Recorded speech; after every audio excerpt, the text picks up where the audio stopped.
It started like any other battle. The Israelites marched out to fight the Philistines, confident, proud, and sure of victory. After all, they were God's people. This fight should have been easy, but it wasn't. That day, 4,000 Israelite soldiers fell in battle. Confusion spread through the camp. How could they lose? Where was God? The elders gathered, and instead of turning to God with humble hearts, they turned to a symbol. "Bring the ark," they said. The Ark of the Covenant, Israel's most sacred object. The box that held the Ten Commandments, the seat of God's presence between the cherubim. They thought if they brought the ark into the battlefield, victory would be guaranteed. But there was one problem. They didn't bring the ark with reverence. They brought it like a weapon, like a lucky charm, like something they could use. And the ones carrying it? Hophni and Phinehas, Eli's sons, corrupt priests, dishonest, immoral, disconnected from God. But none of that mattered to the people. The ark was here now. They thought that was enough. When the ark entered the camp, the Israelites let out a deafening roar. The ground shook with celebration. The Philistines heard it and trembled. Even they knew what the ark represented. But God was not impressed.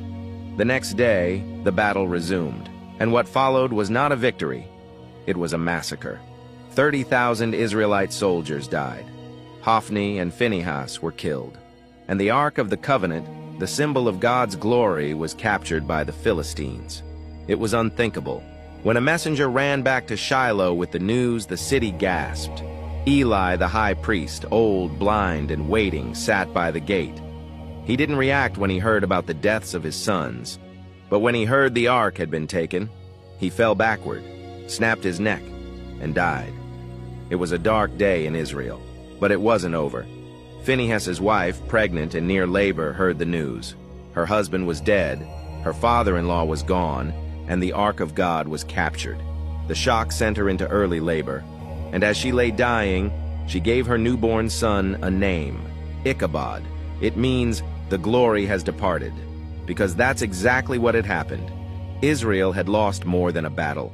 They had lost the presence of God. Not because God abandoned them, but because they had abandoned Him long before the war even began. They treated the ark like a prop in a play, something to pull out when things got tough. They thought the object would save them, while ignoring the God it represented. They wanted the power of God without submitting to the will of God. But God is not a genie in a box. He is holy. You see, the tragedy of Ichabod wasn't just about war or politics. It was spiritual.